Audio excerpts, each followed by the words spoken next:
بسم اللہ الرحمن الرحیم۔ السلام علیکم ورحمۃ اللہ وبرکاتہ۔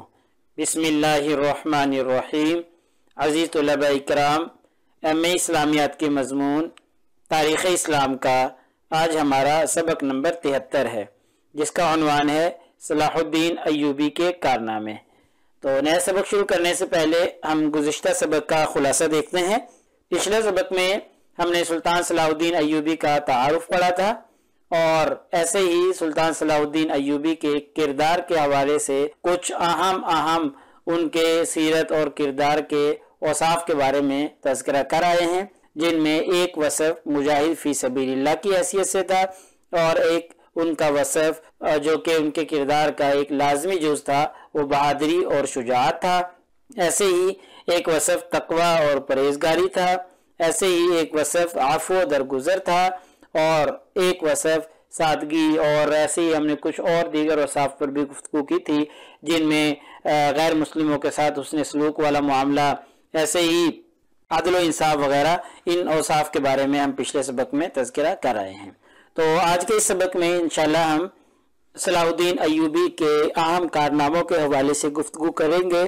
تو ان کے جو اہم کارنامے ہیں، جن میں سب سے بڑا اور سب سے اہم کارنامہ صلیبی یورپ کی پسپائی ہے، کہ انہوں نے عیسائیوں کو جو کہ مسلمانوں سے ٹکر لینے آئے اور بیت المقدس کو فتح کرنے کے لیے آئے تھے، ان کا رخ موڑ دیا تھا۔ تو یہ صلیبیوں کی جو پسپائی ہے، یہ سلطان صلاح الدین ایوبی کا ایک اہم کارنامہ ہے۔ انشاءاللہ تفصیلات آج کے اس سبق میں دیکھیں گے۔ ایسے ہی آپ کا ایک سب سے بڑا کارنامہ فاتح بیت المقدس کی حیثیت سے ہے، کہ آپ کو فاتح بیت المقدس کہا جاتا ہے، کیونکہ آپ نے بیت المقدس کو عیسائیوں کے قبضہ سے آزاد کروایا تھا۔ یہ بھی ایک بڑا اہم کارنامہ ہے۔ ایسے ہی عباسی خلافت کی بحالی، آپ نے عباسی خلفاء اور ان کا خطبہ شروع کیا، اور عباسی خلفاء کی جو خلافت ہے اس کو بحال کر دیا تھا۔ یہ ایک اہم کارنامہ تھا آپ کا۔ ایسے ہی شفا خانوں کا، ہسپتالوں کا قیام، یہ بھی آپ کا ایک اہم کارنامہ ہے۔ ایسے ہی مربی علم و ادب، یہ بھی آپ کا ایک اہم کارنامہ ہے۔ اس کے علاوہ اور بھی آپ کے بہت سے اہم کارنامے ہیں، انشاءاللہ ان کے حوالے سے آج کے سبق میں گفتگو کی جائے گی۔ تو چلیے سب سے پہلے اہم کارنامہ ان کا صلیبی یورپ کی پسپائی کے حوالے سے گفتگو کرتے ہیں۔ ہم پیچھے پڑھا ہے کہ بیت المقدس عیسائیوں کے نزدیک بڑا مقدس مقام ہے، کیونکہ یہاں پر حضرت عیسیٰ علیہ السلام کی پیدائش ہوئی تھی، اور حضرت عمر رضی اللہ تعالی عنہ کے زمانہ سے لے کر ملک شاہ جو کہ ایک سلجوقی سلطان اور بادشاہ تھا، اس کے زمانہ تک یہ مسلمانوں کے قبضہ میں رہا، چونکہ مسلمانوں کے لیے بھی ایک مقدس مقام ہے۔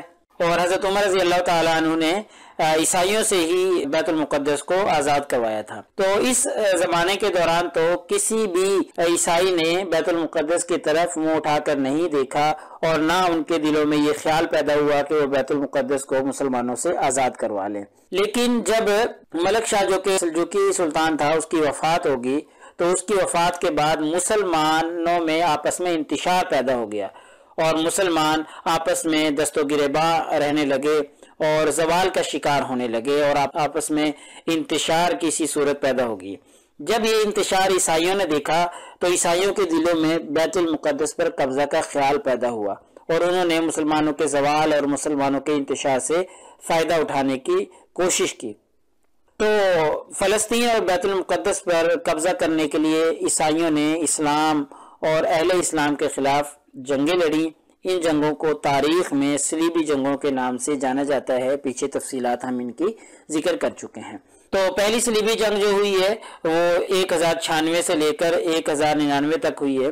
اس میں بیت المقدس جو ہے وہ عیسائیوں کے قبضے میں چلا گیا تھا، لیکن جہاں پر پورا یورپ جو ہے وہ مسلمانوں کے خلاف متحد ہو کر جنگ کرنے آ گیا تھا، وہاں پر زوال کا شکار مسلمان اور آپس میں انتشار کا شکار مسلمان پھر بھی ان کے مقابلے میں ہمت کے ساتھ لڑتے رہے، اور خوب بہادری اور شجاعت کے ساتھ عیسائیوں کا مقابلہ کیا تھا۔ تو ان مقابلوں میں زنگی خاندان اور ایوبی خاندان کی جو خدمات ہیں وہ ناقابل فراموش ہیں، ان کی خدمات کو بھولا نہیں جا سکتا۔ بالخصوص سلطان صلاح الدین ایوبی کا بہت بڑا کارنامہ ہے کہ انہوں نے صلیبیوں کے خلاف جنگیں کی، اور صلیبیوں کی ہمت توڑ دی، اور ان کے جوش، ان کے جذبے کو ختم کر دیا اور ان کو ایسا منہ توڑ جواب دیا کہ وہ دوبارہ مسلمانوں پر حملہ کرنے یا دوبارہ بیت المقدس کو آزاد کروانے کا سوچ بھی نہیں سکتے۔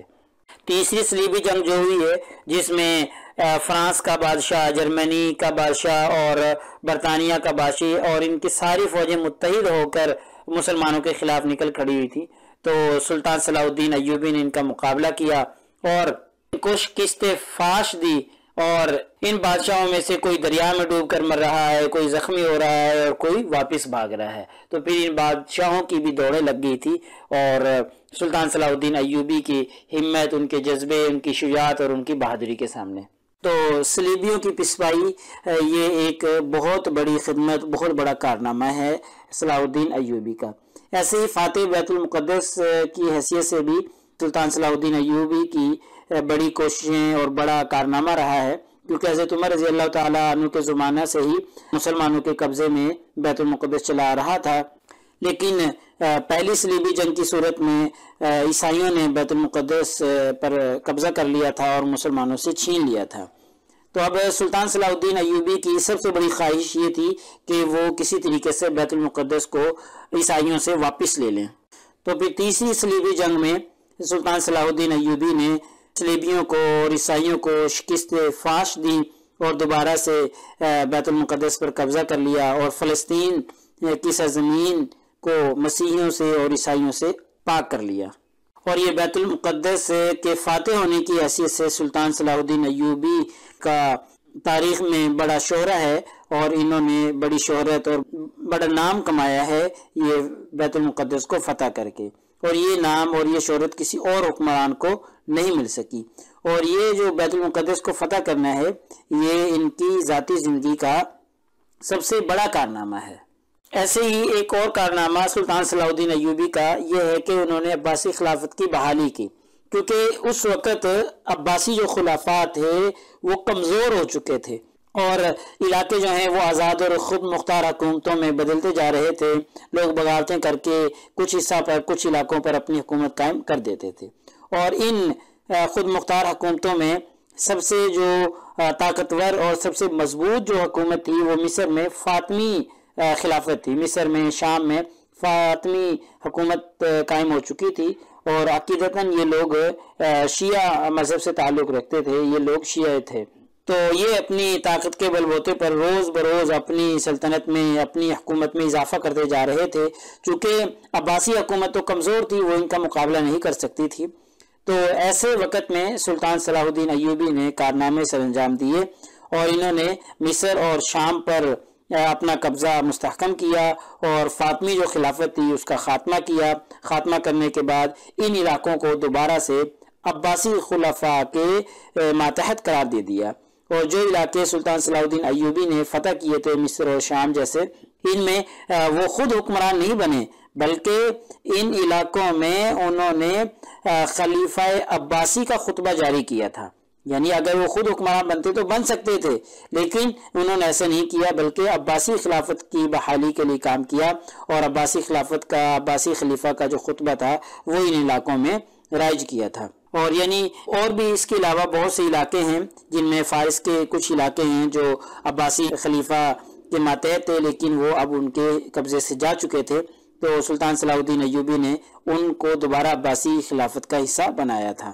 تو اس طریقے سے زوال کا شکار تھی عباسی خلافت، تو ایک وقت کے لیے عباسی خلافہ کا دوبارہ رعب اور دبدبہ جو ہے بڑھ گیا، اور اس رعب اور دبدبے میں اضافہ ہو گیا، اور جو زوال کا عمل تھا وہ کچھ دیر کے لیے سلطان صلاح الدین ایوبی کی خدمات کی وجہ سے، ان کے کارناموں کی وجہ سے رک گیا تھا۔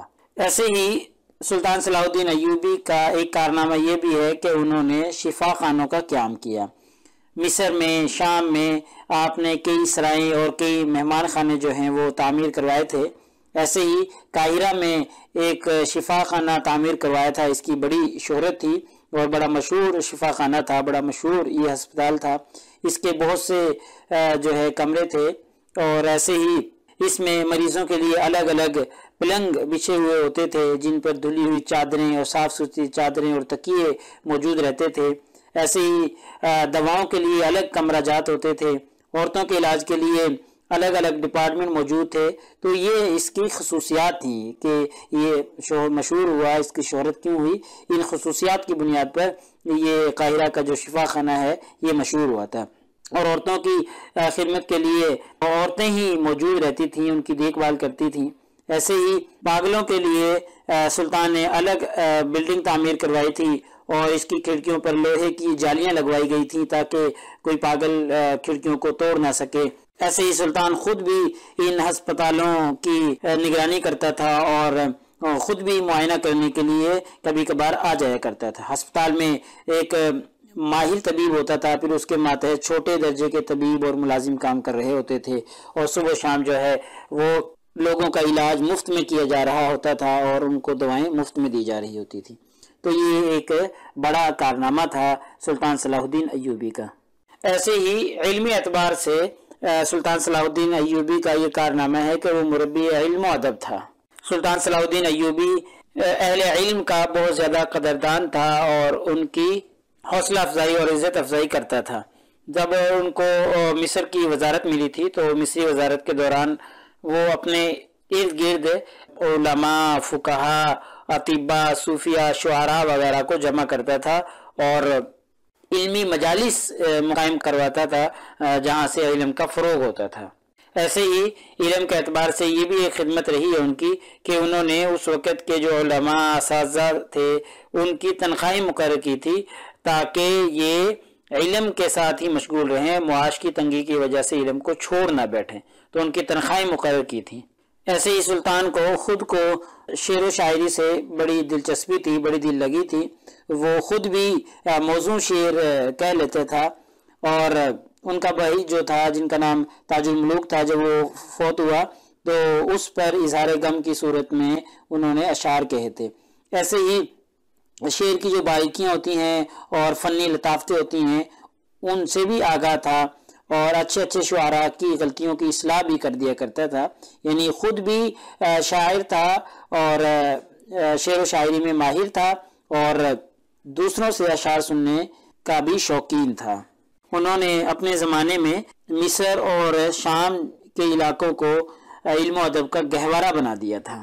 حالانکہ دیکھا جائے تو وہ ایک مجاہد اور ایک عظیم جرنیل تھے، اور جرنیل اور مجاہد کو علم و عمل سے اور علم و ادب سے کوئی تعلق نہیں ہوتا، لیکن یہاں پر اگر ہم ان کا کارنامہ دیکھیں تو وہ علم و ادب کا قدردان تھا اور خود بھی علم و ادب سے محبت کرتا تھا، اور جو اہل علم فقہا، علماء، محدثین ہوتے تھے ان کا بھی قدردان تھا۔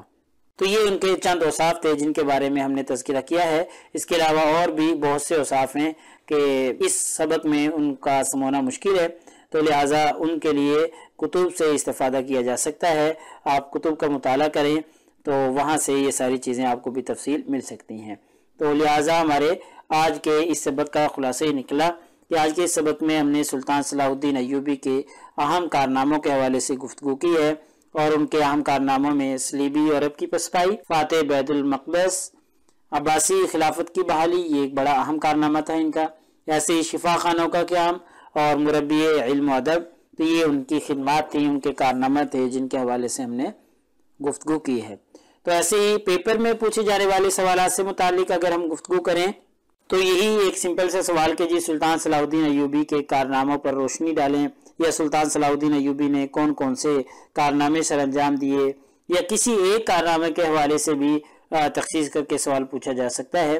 تو کچھ کارناموں کا ہم نے تذکرہ کر دیا ہے۔ تو اگلے سبق نمبر 74 میں انشاءاللہ ہم اسی ترتیب سے آگے چلتے رہیں گے اور اپنے سلیبس کو مکمل کرنے کی طرف بڑھتے رہیں گے، اور تاتاریوں کے حملے اور سقوط بغداد کے حوالے سے انشاءاللہ ہم گفتگو کریں گے کہ کیسے فتنہ تاتار بڑھتا چلا گیا اور پھر ثانیہ سقوط بغداد جیسا عظیم اور بڑا ثانیہ پیش آیا۔ تو انشاءاللہ ہم ان حوالوں سے گفتگو کریں گے۔ جزاکم اللہ خیر۔ السلام علیکم ورحمۃ اللہ وبرکاتہ۔ اللہ پاک آپ سب لوگوں کا حامی و ناصر ہو۔ اگلے سبق تک اجازت چاہتا ہوں۔ اللہ تعالیٰ آپ سب لوگوں کو کامیابیاں اور ترقیاں نصیب فرمائے۔